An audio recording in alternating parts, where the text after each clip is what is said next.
Halo, selamat pagi. Assalamualaikum warahmatullahi wabarakatuh. Selamat berjumpa kembali anak-anakku sekalian.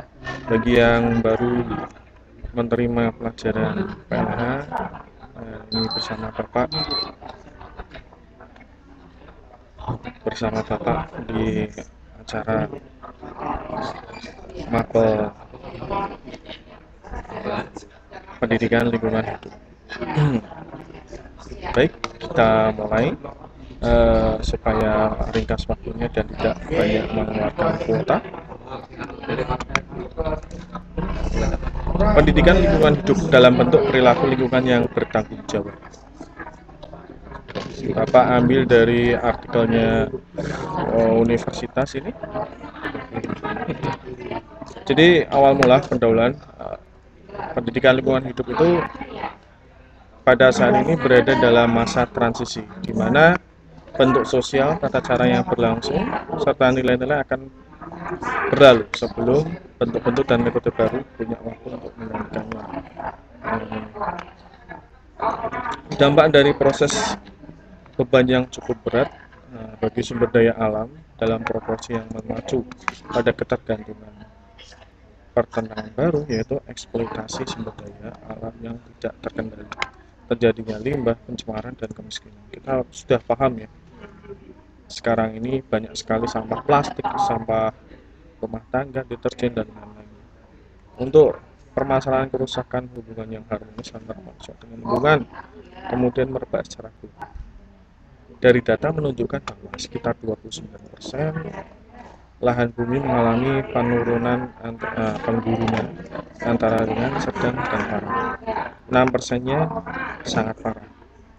Hutan tropis yang mencakup 6% luas permukaan bumi sekarang hanya tinggal berapa. Ini cukup memprihatinkan.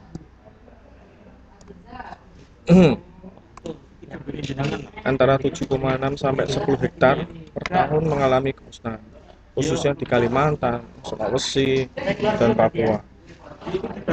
Selain itu, pembakaran bahan bakar fosil melalui tingkat pertumbuhan industri memberikan kontribusi yang sangat besar CO2 di atmosfer. Akibatnya, suhu permukaan bumi naik antara 1,5 sampai 4,5 derajat Celcius. Masya Allah. Nah, ini luar biasa peningkatannya. Sedangkan permukaan air laut 25 sampai 40 cm mengalami kenaikan. Penggunaan nuklir ini juga luar biasa memberikan dampak yang sangat besar terhadap kebocoran seperti Chernobyl kemarin di Jepang, Fukushima. Pada skala nasional adanya bencana alam kemarin banyak ini. Yang sekarang terjadi kayak banjir yang ada di Pulau Buru, ya, Provinsi Maluku, itu juga luar biasa. Ini termasuk bagian dari pendidikan lingkungan hidup. Dan ini sebagai contoh yang lain, tanah longsor di Banyumas, sampah di Bantar Gebang, Jakarta, banjir. Ini menelan korban tidak hanya nyawa, juga materi. Kerusakan hutan, polusi udara, dan daerah perkotaan, permukiman dan kemiskinan merupakan bencana alam yang lain.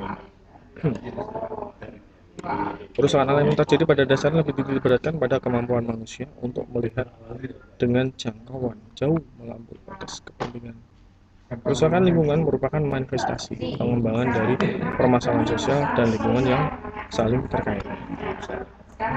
Pengertian yang mendalam mengenai lingkungan alam merupakan isu sosial dan ekonomi ekologis, sehingga krisis lingkungan dapat dikatakan sebagai hasil interaksi dari berbagai keprihatinan global. Dengan demikian, permasalahan lingkungan hidup tidak dapat dipecahkan secara teknis semata. Namun yang lebih penting adalah pemecahan yang dapat mengubah mental serta kesadaran yang akan mengelola lingkungan hidup. Jadi dari semua ini silakan kalian baca. Kerusakan lingkungan hidup merupakan manifestasi pengembangan dari permasalahan sosial dan lingkungan yang saling terkait. Apa yang dimaksud ini? Ya, akar kerusakan lingkungan hidup.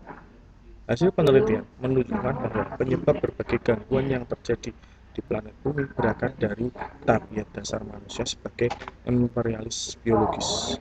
Ya, jadi imperialis, kesombongan, egois, dan lain sebagainya. Dari perilaku-perilaku manusia atau tabiat ini bisa menyebabkan kerusakan lingkungan hidup. Penyebab lain dari penyebab lain dari berbagai fenomena kerusakan lingkungan hidup ini diterapkan pada kehidupan nyata. Akar kerusakannya yang pertama filsafat religi, imperialisme biologis, filsafat aku karena aku. Dari tiga filsafat ini kita penting sekali harus memasukkannya.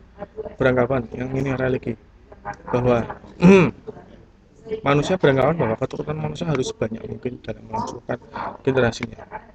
Sedangkan imperialis biologis bahwa tiap makhluk hidup termasuk manusia selalu berjuang untuk mempertahankan anak-anaknya agar tetap bertahan hidup dan berkembang biak demi kelanjutan spesiesnya.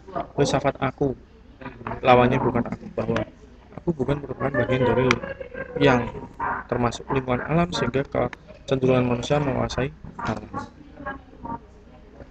Kemudian yang keempat filsafat pembangunan bahwa bumi ini untuk manusia untuk membangun kehidupan lebih baik perlu belajar ya. Filsafat ekonomi, filsafat sumber daya alam limpah, dan filsafat mentalitas frontier.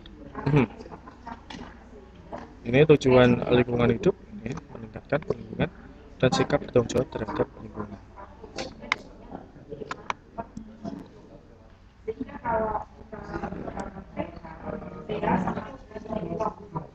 PLH merupakan dasar-dasar pendidikan dalam proses pemecahan masalah lingkungan hidup dengan dasar filosofi keseluruhan, kelestarian, peningkatan, dan pemeliharaan agar semua menjadi lebih baik. Pendidikan lingkungan hidup berkaitan dengan empat penyebab.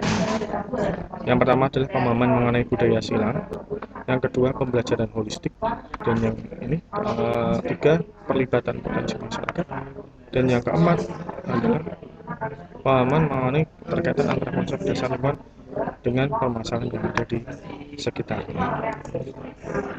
Satu lagi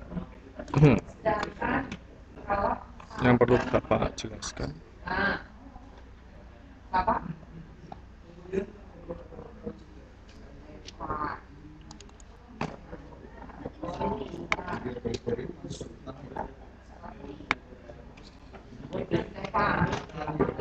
Ya, dari semua itu kita harus memahami apa arti dari pendidikan lingkungan hidup.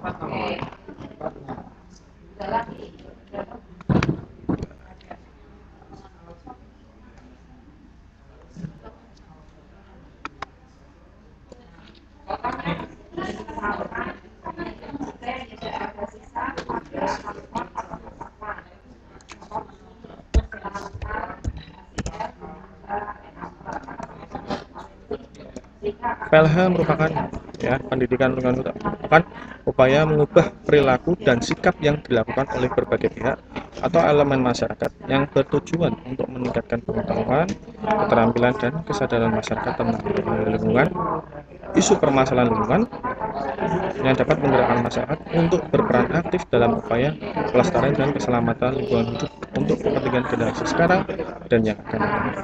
Pendidikan lingkungan hidup mempelajari permasalahan lingkungan, khususnya masalah dan pengelolaan pencemaran, kerusakan lingkungan, serta sumber daya alam dan konservasi. Ya, cukup sekian pertemuan pendidikan lingkungan hidup pertama kali ini. Mudah-mudahan kita semua bisa memetik hikmah dari pembelajaran kami. Jangan lupa subscribe dan jawab pertanyaan di kolom komentar. Sekian dulu.